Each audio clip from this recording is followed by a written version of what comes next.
Assalamualaikum warahmatullahi wabarakatuh. Kami dari kelompok 3 dengan mata kuliah praktek peradilan pidana akan mempraktekkan peradilan semu. Saya sendiri Kevin Pramudia akan berperan sebagai hakim ketua. Saya Muhammad Ibu, saya berperan sebagai hakim anggota pertama. Saya Ahmad Ikat Ibrahim berperan sebagai hakim anggota 2. Saya Livia Maita Putri sebagai jaksa penuntut umum. Saya Kisah Tanggara sebagai jaksa penuntut umum. Saya Hanenggali sebagai PH terdakwa 1. Saya Satrio sebagai PH terdakwa 2. Saya Rini Hartini, saya sebagai saksi. Saya Mita Dwi Pratiwi, saya sebagai panitera. Saya Sabina Dalani, saya sebagai protokol dan saksi ahli. Saya Abdul Rahman sebagai terdakwa. Selamat menyaksikan.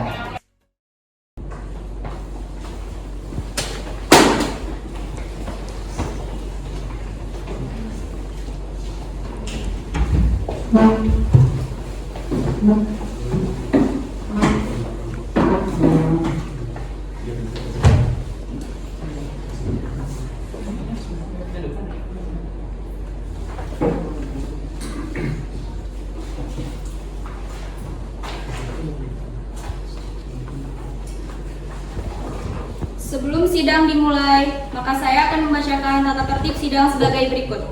1. Pada saat majelis hakim memasuki dan meninggalkan ruang sidang, semua yang hadir berdiri untuk menghormat. 2. Selama sidang berlangsung, pengunjung sidang harus duduk dengan sopan dan tertib di tempatnya masing-masing dan memelihara ketertiban dalam ruang sidang. 3. Pengunjung sidang dilarang makan, minum, merokok, membaca koran, atau melakukan tindakan yang dapat mengganggu jalannya sidang. 4. Dalam ruang sidang, siapapun wajib menunjukkan sikap hormat kepada pengadilan. 5. Siapapun dilarang membawa senjata api, senjata tajam, bahan peledak, atau alat maupun benda yang dapat membahayakan keamanan sidang, dan siapa yang membawanya wajib menitipkan pada tempat yang disediakan khusus untuk itu. 6.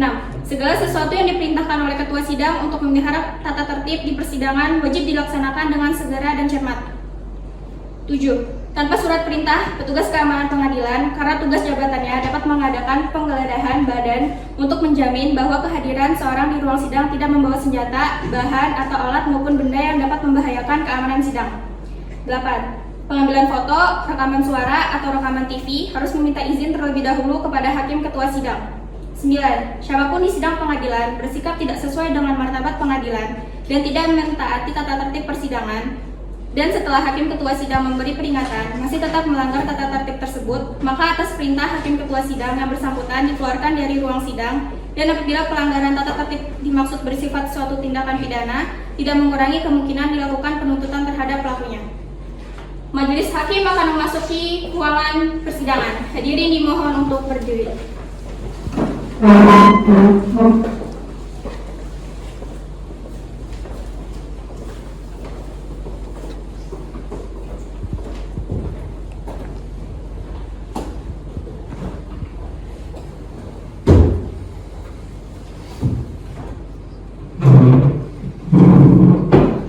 Hadirin dimohon untuk duduk kembali.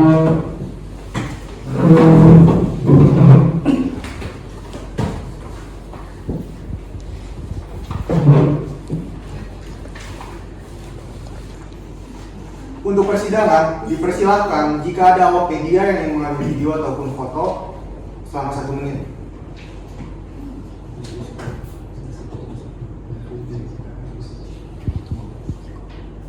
Assalamualaikum warahmatullahi wabarakatuh. Sidang Pengadilan Negeri Serang yang memeriksa perkara pengadilan nomor PDM 01 Serang 02 tahun 2022 dengan acara biasa atas nama terdakwa Abdul Rahman. Pada hari ini Jumat tanggal 27 Mei 2022 dinyatakan dibuka dan terbuka untuk umum.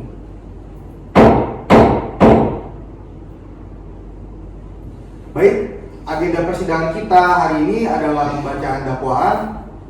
Kepada penuntut umum, apakah sudah siap surat dakwaan dan terdakwa? Siap yang mulia. Baik, siap ya. Bisa dihadirkan terdakwa ke ruang persidangan? Silakan. Saya perintahkan kepada petugas untuk menghadirkan terdakwa ke dalam ruang sidang.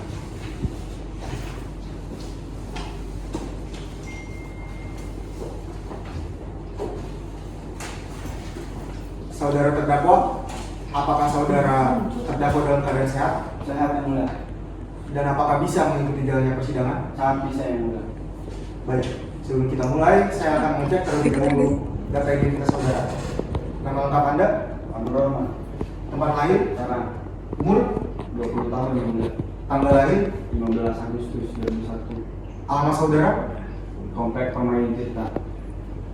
Jenis kelamin laki-laki ya, kebangsaan Indonesia, agama, Islam. pekerjaan saudara, Saya masih mahasiswa. pendidikan. Batas 1. Baik saudara terdakwa, dalam persidangan ini, apakah saudara didampingi oleh kuasa hukum atau sudah menunjuk kuasa hukum? Didampingi. Baik, sudah ya. Baik, kepada kuasa hukum, apa benar saudara terdakwa dalam hal ini didampingi oleh tim kuasa hukum? Benar dan mulia. Oke, benar ya. Bisa ditunjukkan surat kuasa identitas. Tim kuasa hukum silakan maju untuk dicek terlebih dahulu.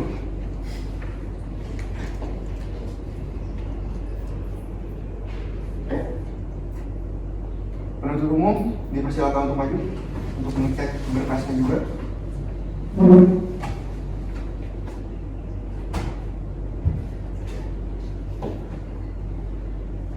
Silakan kembali ke tempatnya masing-masing.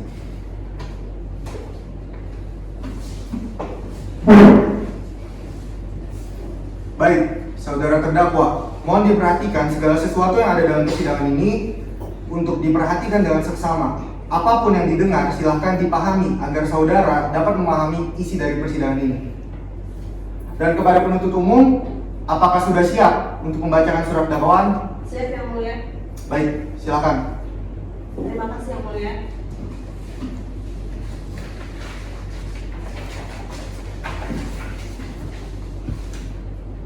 Surat dakwaan nomor registrasi perkara PDM strip 01 garing SRG garing 02 garing 2022. Identitas terdakwa: nama lengkap Abdul Rahman, tempat tanggal lahir Serang 15 Agustus 2001, umur 20 tahun, jenis kelamin laki-laki, kebangsaan Indonesia, tempat tinggal Komplek Tirta Permai, agama Islam, pekerjaan mahasiswa, pendidikan strata 1. Penahanan: ditahan oleh penyidik di rutan sejak tanggal 18 November 2021 sampai dengan tanggal 6 Januari 2022. Diperpanjang penahanannya oleh Jaksa Penuntut Umum 7 Januari 2022 sampai dengan tanggal 16 Februari 2022. Ditahan oleh penuntut umum di rutan sejak tanggal 14 Februari 2022 sampai dengan tanggal 2 Maret 2022. Diperpanjang oleh Ketua Pengadilan Negeri Serang sejak tanggal 3 Maret 2022 sampai dengan tanggal 2 April 2022. Dakwaan pertama, bahwa Abdul Rahman pada hari Senin tanggal 8 November 2021 sekitar jam 22 waktu Indonesia Barat atau setidak-tidaknya pada suatu waktu dalam bulan November 2021 bertempat di rumah saksi Dewi di Komplek Bumi Mutiara Serang atau setidak-tidaknya pada suatu tempat yang masih termasuk dalam daerah hukum Pengadilan Negeri Serang, tanpa hak atau melawan hukum, menawarkan untuk dijual, menjual, membeli, menerima, menjadi perantara dalam jual beli, menukar atau menyerahkan narkotika golongan 1. Perbuatan terdakwa dilakukan dengan cara sebagai berikut. Pada waktu dan tempat tersebut, terdakwa berkunjung ke rumah saksi Dewi di Komplek Bumi Mutiara Serang. Setelah sampai di rumah saksi Dewi, kemudian saksi Dewi menyampaikan kepada terdakwa bahwa ada orang yang memesan narkotika jenis tembakau gorila, dan saksi Dewi menawarkan kepada terdakwa apakah mau menjual atau mengantarkan narkotika jenis tembakau gorila, dan terdakwa menyanggupinya. Karena terdakwa membutuhkan uang, yang mana jika terdakwa menjualkan, maka terdakwa akan menjualnya dengan harga yang lebih mahal. Misalnya terdakwa mengambil harga Rp100.000, akan terdakwa jual Rp300.000. Kemudian terdakwa mengambil narkotika jenis tembakau gorila 1 bag, ukuran kecil warna silver seharga Rp100.000. Belum terdakwa bayar, akan terdakwa bayar setelah narkotika jenis tembakau gorila laku. Setelah terdakwa mendapatkan 1 bag warna silver narkotika jenis tembakau gorila dari saksi Dewi, kemudian terdakwa membukanya dan mengambil sebagian, lalu terdakwa campur dengan tembakau rokok. Terdakwa konsumsi bersama saksi Dewi. Sisanya terdakwa masukkan ke dalam plastik klip bening di dalam kotak atau kaleng warna emas, dan terdakwa tinggal di kamar rumah saksi Dewi. Setelah itu terdakwa pergi dari rumah saksi Dewi dengan membawa 1 buah bag ukuran kecil warna silver berisi narkotika jenis tembakau gorila dengan tujuan mengantar narkotika jenis tembakau gorila kepada pemesan. Namun belum sampai kepada pemesan, terdakwa ditangkap oleh petugas kepolisian berpakaian preman, tepatnya di pinggir jalan di Kaloran Brimob, Kelurahan Lontar Baru, Kecamatan Serang, Kota Serang, Banten, dan menemukan satu buah bag kecil warna silver berisi narkotika jenis tembakau gorila yang terdakwa pegang di tangan kiri. Kemudian polisi menanyakan apakah masih memiliki narkotika jenis tembakau gorila.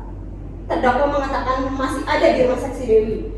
Kemudian terdakwa diperintahkan oleh petugas satu polisi untuk menunjukkan rumah saksi Dewi. Kemudian terdakwa menunjukkan rumah saksi Dewi. Setelah sampai di rumah saksi Dewi, terdakwa bersama petugas kepolisian masuk ke dalam rumah saksi Dewi dan melakukan penggeledahan, menemukan satu klip bening berisikan narkotika jenis tembakau gorila dan satu kaleng warna emas yang berisi tembakau gorila. Di karpet kamar saksi Dewi adalah milik terdakwa.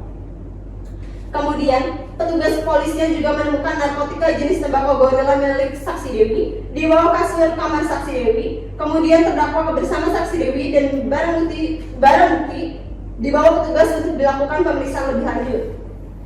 Berdasarkan berita acara pemeriksaan laboratoris nomor 1 AW-9/2021 Balai Narkoba tanggal 5 bulan Desember tahun 2021 terhadap barang bukti berupa satu buah amplop warna coklat bersegel lengkap dengan label barang bukti. Setelah dibuka, di dalamnya terdapat satu buah kemasan silver berisi bahan atau daun dengan berat neto 0,8802 gram. B. Satu bungkus plastik bening berisikan bahan atau daun dengan berat neto 0,3006 gram. C. Satu buah kaleng berisikan bahan atau daun dengan berat neto 0,7061 gram. Berat neto keseluruhannya bahan atau daun 1,8869 gram.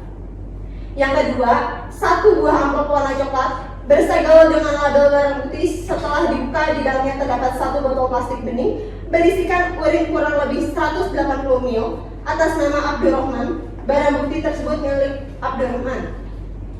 Setelah dilakukan pemeriksaan secara laboratoris, disebutkan bahwa barang bukti bahan atau daun nomor 1 tersebut di atas adalah benar mengandung 5-fluoro-ADB, metil 2, 1,5-fluoro, 1H indozol, 3 karbonil amino, 3 dimetil butanoat dan terdaftar dalam golongan 1 narkotika nomor urut 95 dalam Peraturan Menteri Kesehatan Republik Indonesia nomor 20 tahun 2018 tentang perubahan penggolongan narkotika di dalam lampiran Undang-Undang Republik Indonesia nomor 35 tahun 2009 tentang narkotika. Urin atas nama Abdurrahman tersebut di atas adalah benar, negatif, tidak mengandung golongan narkotika sesuai dengan lampiran UU RI nomor 35 tahun 2009 tentang narkotika. Barang bukti 1. Setelah dilakukan pemeriksaan laboratoris, sisa barang bukti 1. Satu buah kemasan silver berisikan bahan atau daun dengan berat neto 0,1945 gram. B. Satu bungkus plastik bening berisikan bahan atau daun dengan berat neto 0,0778 gram. C. Satu buah kotak kaleng berisikan bahan atau daun dengan berat neto 0,15058 gram. Berat neto seluruhnya bahan atau daun 0,4231 gram. Barang bukti yang kedua, satu botol plastik bening berisikan urin habis tak tersisa atas nama Abdurrahman. Bahwa terdakwa membeli, menerima, menjadi perantara dalam jual beli, menukar atau menyerahkan narkotika golongan 1 tidak ada izin dari yang berwenang. Perbuatan terdakwa sebagaimana diatur dan diancam pidana pasal 114 ayat 1 UU RI nomor 35 tahun 2009 tentang narkotika. Atau kedua, bahwa terdakwa Abdurrahman pada hari Kamis tanggal 8 November 2021 sekitar jam 23 waktu Indonesia Barat atau setidak-tidaknya pada suatu waktu dalam bulan November 2021 bertempat di pinggir jalan, tepatnya di Komplek Bumi Mutiara Serang, atau setidak-tidaknya pada suatu tempat yang masih termasuk dalam daerah hukum Pengadilan Negeri Serang, tanpa hak atau melawan hukum, memiliki, menyimpan, menguasai atau menyediakan narkotika golongan 1 bukan tanaman. Perbuatan terdakwa dilakukan dengan cara sebagai berikut. Pada waktu dan tempat tersebut di atas, terdakwa ditangkap petugas kepolisian dan dilakukan penggeledahan, ditemukan satu buah beg ukuran kecil warna silver berisi narkotika jenis tembakau gorila yang terdakwa pegang di tangan kiri. Kemudian polisi menanyakan apakah masih memiliki narkotika jenis tembakau gorila. Terdakwa mengatakan masih ada di rumah saksi Dewi. Kemudian terdakwa diperintahkan oleh petugas kepolisian untuk menunjukkan rumah saksi Dewi. Kemudian terdakwa menunjukkan rumah saksi Dewi tidak jauh dari terdakwa ditangkap. Setelah sampai di rumah saksi Dewi, terdakwa bersama petugas kepolisian masuk ke dalam rumah saksi Dewi, menemukan satu buah klip bening berisi tembakau gorila dan satu kaleng warna emas yang berisi tembakau gorila di karpet kamar saksi Dewi. Dan polisi juga menemukan barang bukti milik saksi Dewi di bawah kasur di kamar saksi Dewi. Kemudian terdakwa bersama saksi Dewi dan barang bukti dibawa ke Polda Banten untuk dilakukan pemeriksaan lebih lanjut. Berdasarkan berita acara pemeriksaan laboratoris nomor 1 AW-9/2021 Balai Lab Narkoba tanggal 5 bulan Desember tahun 2021 terhadap barang bukti berupa satu buah amplop warna coklat bersegel lengkap dengan label barang bukti. Setelah dibuka, di dalamnya terdapat satu buah kemasan silver berisikan bahan atau daun dengan berat neto 0,8802 gram, satu bungkus plastik bening berisikan bahan atau daun dengan berat neto 0,3006 gram, satu buah kotak kaleng berisikan bahan atau daun dengan berat neto 0,7061 gram, berat neto keseluruhannya bahan atau daun 1,8869 gram. Barang bukti yang kedua, satu buah amplop warna coklat bersegel dengan label barang bukti. Setelah dibuka, di dalamnya terdapat satu botol bening berisi urin kurang lebih 180 ml atas nama Abdurrahman. Barang bukti tersebut milik Abdurrahman. Setelah dilakukan pemeriksaan secara laboratoris, disimpulkan bahwa barang bukti bahan atau daun nomor 1 tersebut di atas adalah benar mengandung 5 fluoro ADW, metil 2, 1-5-fluoro, 1H strip indozol strip 3 karbon amino strip 3,3 dimetil butanoat dan terdaftar dalam golongan 1 narkotika nomor urut 95 dalam Peraturan Menteri Kesehatan Republik Indonesia nomor 2018 tentang perubahan penggolongan narkotika di dalam lampiran Undang-Undang Republik Indonesia nomor 35 tahun 2009 tentang narkotika. Urin atas nama Abdurrahman nomor 2 tersebut di atas adalah benar negatif tidak mengandung golongan narkotika sesuai dengan lampiran UU RI nomor 35 tahun 2009 tentang narkotika. Barang bukti 1. Setelah dilakukan pemeriksaan laboratoris, sisa barang bukti: satu buah kemasan silver berisikan bahan atau daun dengan berat neto 0,1945 gram, satu bungkus plastik bening berisikan bahan atau daun dengan berat neto 0,0778 gram, satu buah kotak kaleng berisikan bahan atau daun dengan berat neto 0,1508 gram. Berat neto keseluruhnya bahan atau daun 0,4231 gram. Barang bukti yang kedua, satu botol plastik bening berisikan urin habis tak tersisa atas nama Abdurrahman. Bahwa terdakwa membawa, menyimpan, menguasai atau menyediakan narkotika golongan 1 bukan tanaman. Tidak ada izin dari yang berwenang. Perbuatan terdakwa sebagaimana diatur dan diancam pidana dalam pasal 112 ayat 1 UU RI nomor 35 tahun 2009 tentang narkotika. Izin melanjutkan yang mulia. Yang ketiga, bahwa terdakwa Abdurrahman pada hari Kamis tanggal 8 November 2021 sekitar jam 23 WIB atau setidak-tidaknya pada suatu waktu dalam bulan November 2021 bertempat di Komplek Bumi Mutiara Serang atau setidak-tidaknya pada suatu tempat yang masih termasuk dalam daerah hukum Pengadilan Negeri Serang. Tanpa hak atau melawan hukum, menanam, memelihara, memiliki, menyimpan, menguasai atau menyediakan narkotika golongan 1 dalam bentuk tanaman. Perbuatan terdakwa dilakukan dengan cara sebagai berikut. Pada waktu dan tempat tersebut di atas, terdakwa ditangkap petugas kepolisian dan dilakukan penggeledahan. Ditemukan satu buah beg ukuran kecil berwarna silver berisikan narkotika jenis tembakau gorila yang terdakwa pegang tangan kiri. Kemudian polisi menanyakan apakah masih memiliki narkotika jenis tembakau gorila. Terdakwa mengatakan masih ada di rumah saksi Dewi. Kemudian terdakwa diperintahkan oleh petugas kepolisian untuk menunjukkan rumah saksi Dewi. Kemudian terdakwa menunjukkan rumah saksi Dewi tidak jauh dari terdakwa ditangkap. Setelah sampai di rumah saksi Dewi, terdakwa bersama petugas kepolisian masuk ke rumah saksi Dewi dan polisi menemukan satu buah plastik klip bening berisi tembakau gorila dan satu buah kaleng warna emas yang berisi tembakau gorila di karpet kamar saksi Dewi adalah milik terdakwa. Dan polisi juga menemukan barang bukti milik saksi Dewi di bawah kasur di kamar saksi Dewi. Kemudian terdakwa bersama saksi Dewi dan barang bukti dibawa ke kantor polisi untuk dilakukan pemeriksaan lebih lanjut. Berdasarkan berita acara pemeriksaan laboratoris nomor 01AW-XI-2021 Balai Lab Narkoba tanggal 5 bulan Desember tahun 2021 terhadap barang bukti berupa satu buah amplop berwarna coklat bersegel lengkap dengan label barang bukti. Setelah dibuka, di dalam terdapat satu buah kemasan silver berisikan bahan atau daun dengan berat neto 0,8802 gram. Kedua, satu buah bungkus plastik bening berisikan bahan atau daun dengan berat neto 0,3006 gram. Yang ketiga, satu buah kotak kaleng berisikan bahan atau daun dengan berat neto 0,7061 gram. Berat neto keseluruhan bahan atau daun sebesar 1,8869 gram. Yang kedua, satu buah amplop berwarna coklat bersegel dengan label barang bukti. Setelah dibuka, di dalamnya terdapat satu buah botol plastik bening berisikan urin kurang lebih 180 ml atas nama Abdurrahman. Barang bukti tersebut milik Abdurrahman.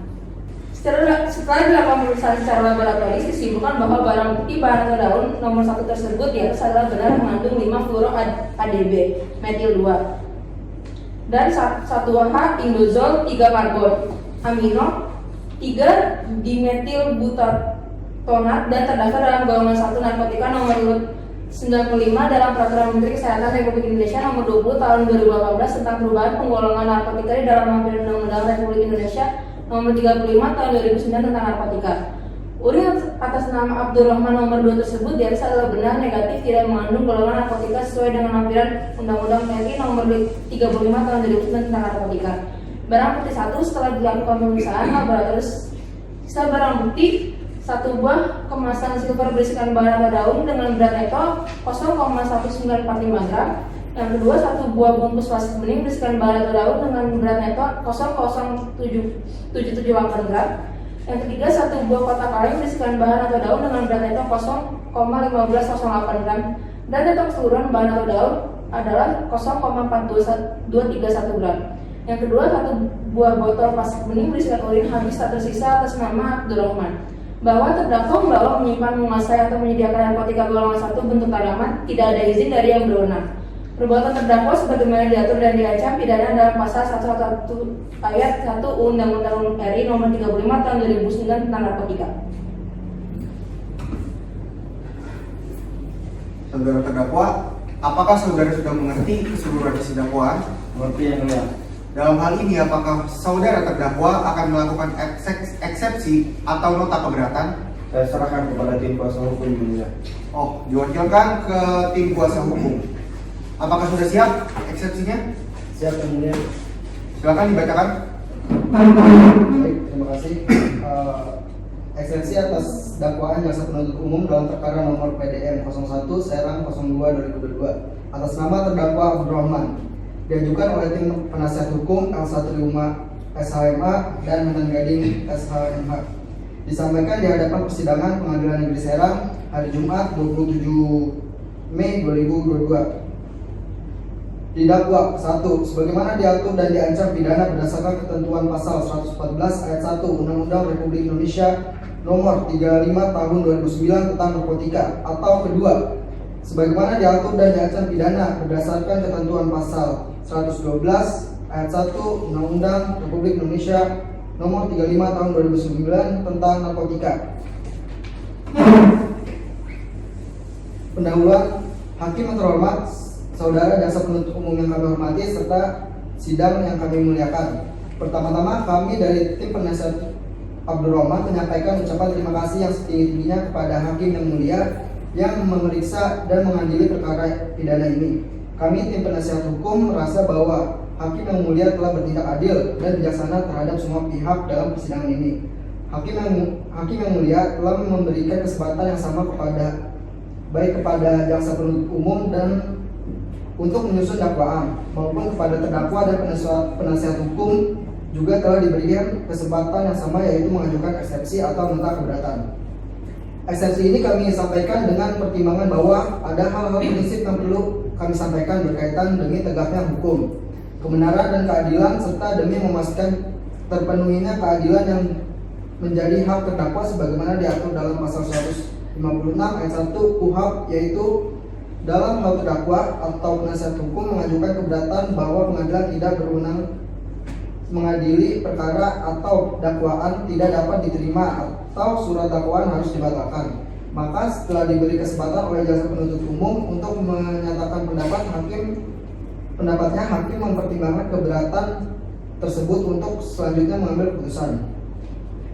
Pengajuan eksepsi yang kami buat ini sama sekali tidak mengurangi rasa hormat kami kepada jaksa penuntut umum yang sedang melaksanakan fungsi dan juga pekerjaannya, serta juga pengajuan eksepsi ini tidak semata-mata mencari kesalahan dari dakwaan jaksa penuntut umum ataupun menyanggah secara priori dan materi maupun formal dakwaan yang dibuat oleh jaksa penuntut umum. Namun ada hal yang sangat fundamental yang untuk dapat diketahui hakim yang mulia dan saudara jaksa penuntut umum demi tegaknya keadilan sebagaimana semboyan yang selalu kita jalin bersama selaku penegak hukum, yakni fiat justisia fiat sialum. Pengajuan eksepsi ini bukan untuk memperlambat jalannya proses pengadilan ini, namun sebagaimana disebutkan di atas bahwa pengajuan dari eksepsi ini mempunyai makna serta tujuan sebagai penyeimbang dari surat dakwaan yang disusun dan dibacakan dalam sidang. Kami selaku penasihat hukum terdakwa percaya bahwa hakim yang mulia akan mempertimbangkan dan mencermati segala masalah hukum tersebut. Sehingga dalam keberatan ini kami mencoba untuk menggugah hati nurani hakim yang mulia agar tidak semata-mata menjadi permasalahan ini dari aspek yuridis atau hukum positif yang ada semata, namun juga menekankan pada nilai-nilai keadilan yang hidup dalam masyarakat yang tentunya dapat meringankan hukuman terdakwa. Sebelum melangkah pada proses yang lebih jauh lagi, perkenankan kami selaku kuasa hukum untuk memberikan suatu adagium yang mungkin bisa dijadikan salah satu pertimbangan hakim yang mulia, yaitu dakwaan merupakan suatu unsur penting dalam hukum acara pidana karena berdasarkan hal yang dimuat dalam surat itu, hakim akan memeriksa surat itu. Dalam hal ini, maka penuntut umum selaku penyusun surat dakwaan harus mengetahui dan memahami benar kronologis peristiwa yang menjadi fakta dakwaan. Apakah sudah cukup berdasar untuk dapat dilanjutkan ke tahap pengadilan, ataukah fakta tersebut tidak seharusnya diteruskan karena memang secara material bukan merupakan tindak pidana. Salah satu fungsi hukum adalah menjamin agar tugas negara untuk menjamin kesejahteraan rakyat bisa terlaksana dengan baik dan mewujudkan keadilan yang seadil-adilnya. Dan hukum menjadi panglima untuk mewujudkan sebuah kebenaran yang adil dan keadilan. Melalui uraian ini, kami mengajak hakim yang mulia dan jaksa penuntut umum yang terhormat untuk bisa melihat permasalahan secara komprehensif dan tidak terburu-buru serta bijak, agar dapat sepenuhnya menilai ulang Abdul Rahman sebagai terdakwa dalam perkara ini. Dan kami selaku kuasa hukum juga memohon kepada hakim yang mulia yang memeriksa perkara ini untuk memberikan keadilan hukum yang seadil-adilnya. Izin melanjutkan yang mulia.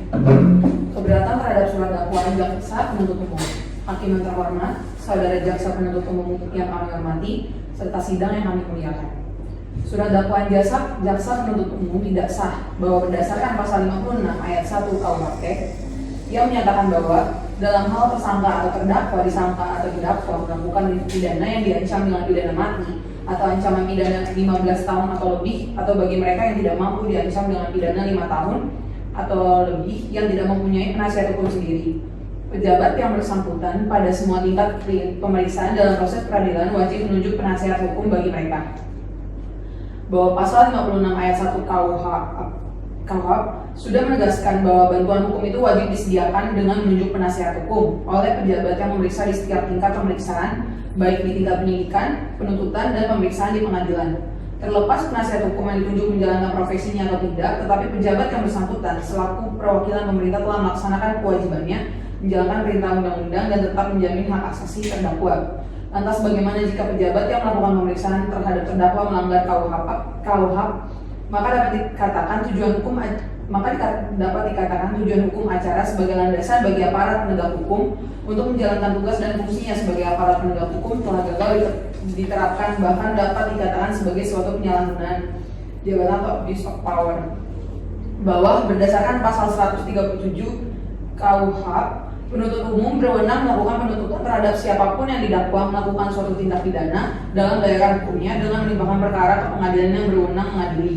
Bahwa berdasarkan bab tentang penuntutan pasal 137 sampai dengan pasal 144 UU Nomor 8 Tahun 1981 tentang hukum acara pidana, jaksa penuntut umum adalah pejabat yang bersangkutan pada tingkat pemeriksaan tahap penuntutan. Oleh karenanya, jaksa penuntut umum berkewajiban melaksanakan perintah undang-undang yang diatur oleh KUHP, termasuk ketentuan pasal 56 ayat 1 KUHP.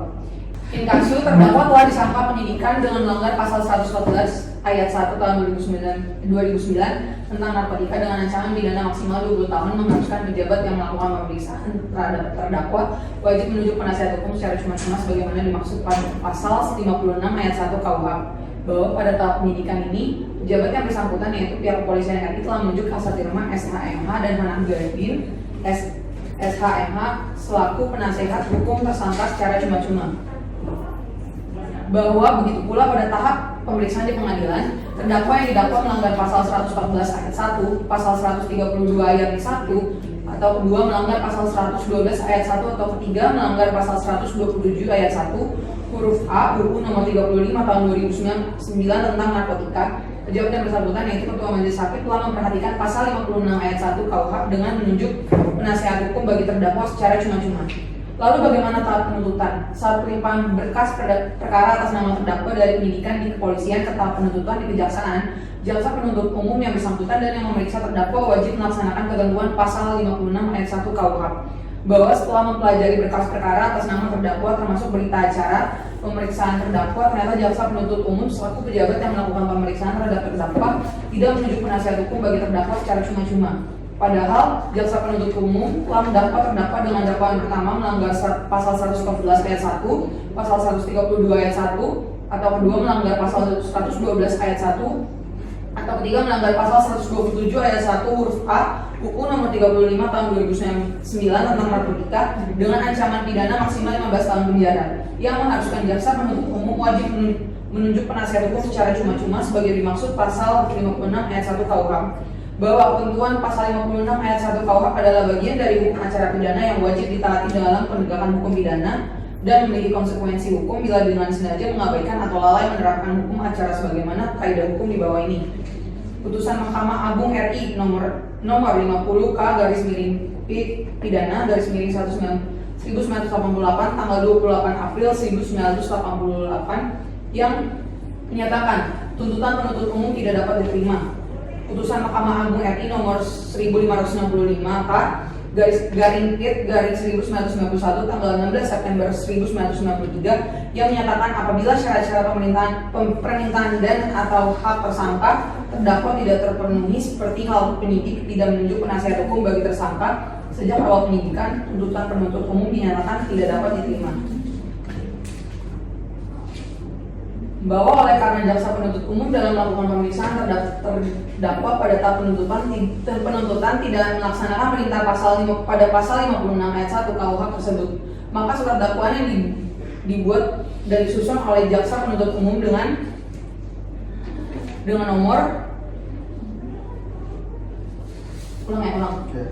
bahwa oleh karena jaksa penuntut umum dalam melakukan pemeriksaan terhadap terdakwa pada tahap penuntutan tidak melaksanakan perintah pasal 56 ayat 1 KUHP tersebut, maka surat dakwaan yang dibuat dan disusun oleh jaksa penuntut umum dengan nomor PDM strip 01 garing Serang garing 02 garing 2022 pada tanggal 27 Mei 2022 adalah hasil dari bentuk pelanggaran formal yuridis dan harus dinyatakan tidak sah dan batalkan demi hukum.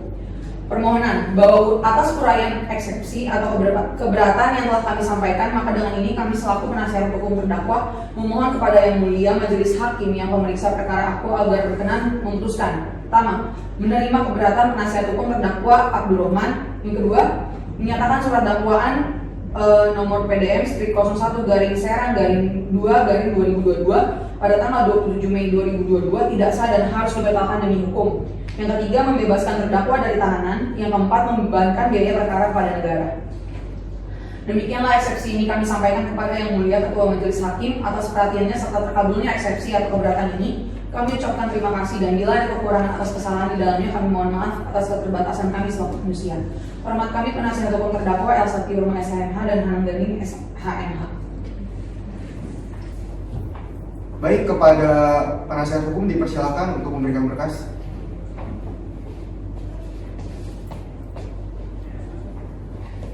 Baik, terima kasih, dipersilakan untuk duduk. Oke, baik, kepada penuntut umum, silakan tanggapannya atas eksepsi saudara terdakwa. Baik, kami dari penuntut umum tetap pada pendirian kami dan kami menolak eksepsi daripada penasihat hukum dengan poin sebagai berikut. Pendahuluan ketua dan anggota majelis hakim yang terhormat, terdakwa beserta tim penasihat hukumnya yang terhormat, hadirin persidangan. Pertama-tama kami ucapkan terima kasih kepada majelis hakim yang telah memberikan kesempatan kepada kami untuk menyusun tanggapan atas eksepsi dari penasihat hukum terdakwa Abdul Rahman dalam perkara tindak pidana narkotika yaitu pasal 114 ayat 1 UU RI nomor 35 tahun 2009 tentang narkotika, pasal 112 ayat 1 UU RI nomor 35 tahun 2009 tentang narkotika, dan pasal 111 ayat 1 UU RI nomor 35 tahun 2009 tentang narkotika. Ucapan terima kasih tak lupa kami sampaikan kepada penasihat hukum terdakwa Elsa Tiurma dan Hanan Berdin atas eksepsi yang telah disampaikan dan dibacakan pada persidangan yang lalu tanggal 22 Mei 2022 yang tak lain bertujuan untuk bersama-sama mencari kebenaran material dalam perkara tersebut.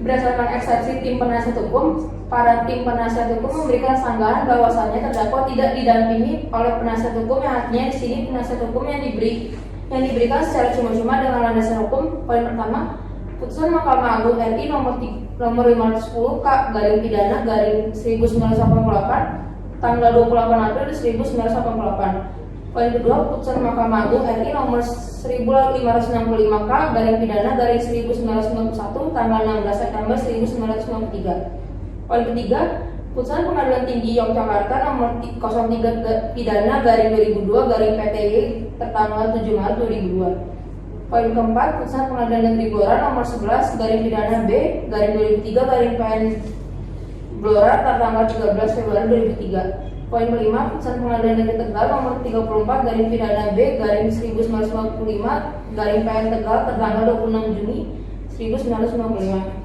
Bahwa perlu diketahui, Indonesia adalah negara dengan sistem hukum Eropa kontinental yang undang-undang adalah sumber hukum utama dan memenuhi unsur kepastian hukum. Hakim harus memutus perkara berdasarkan undang-undang. Majelis hakim terhormat, berdasarkan semua uraian yang telah kami sampaikan, telah nyata bahwa dakwaan ini disusun dengan subsidiar dari sisi teori itu dibenarkan dan lazim digunakan dalam proses perkara pidana, kemudian terpenuhinya seluruh persyaratan formal dan material surat dakwaan penuntut umum sebagaimana diatur pada pasal 143 ayat 2 huruf A dan B KUHP. Ajukan dalam persidangan ini secara tegas dan jelas telah memenuhi persyaratan pasal 143. Penutup, Bapak Ketua dan anggota Majelis Hakim yang terhormat, saudari penasihat hukum yang kami hormati, jaksa penuntut umum mohon kepada Majelis Hakim yang terhormat yang berwenang memeriksa dan mengadili perkara ini untuk menetapkan putusan selah dengan hal-hal sebagai berikut. 1. Menerima surat dakwaan dan tanggapan penuntut umum atas nota keberatan atau eksepsi. 2. Menolak nota keberatan atau eksepsi penasihat hukum terdakwa yang diajukan pada tanggal 22 Mei 2002 untuk seluruhnya. 3. Memutuskan untuk melanjutkan pemeriksaan dan mengadili perkara ini berdasarkan surat dakwaan penuntut umum pada tanggal 14 Februari nomor 2022 nomor PDM 01-2/2022. 4. Membebankan biaya perkara atau perkara pada putusan hakim, atau apabila hakim yang mulai berpendapat lain mohon putusan yang seadil-adilnya atau ex aequo et bono. Demikian tanggapan atas nota keberatan atau eksepsi penasihat hukum yang kami bacakan ini di muka persidangan ini, dan selanjutnya kami serahkan penilaian sepenuhnya pada majelis hakim dengan harapan dapat memberikan keputusan seadil-adilnya. Terima kasih. Rencana nanti sidang hari ini dilaksanakan tanggal berapa? 27 Mei 2022. Kapan persidangan dapat diadakan kembali? Pada hari Jumat 3 Juni 2022. Minggu depan ya? Iya, benar Mulia. Baik, guna memberikan waktu bagi majelis hakim untuk merumuskan dan mempertimbangkan putusan selah, maka sidang ini akan ditunda selama 3 hari ke depan, mulai dari hari ini sampai pada Jumat 3 Juni 2022. Jadi kepada penuntut umum, penasihat hukum, dan terdakwa diharapkan untuk hadir dalam persidangan tanpa panggilan secara resmi, karena panggilan di muka persidangan ini resmi. Sidang hari ini resmi ditutup.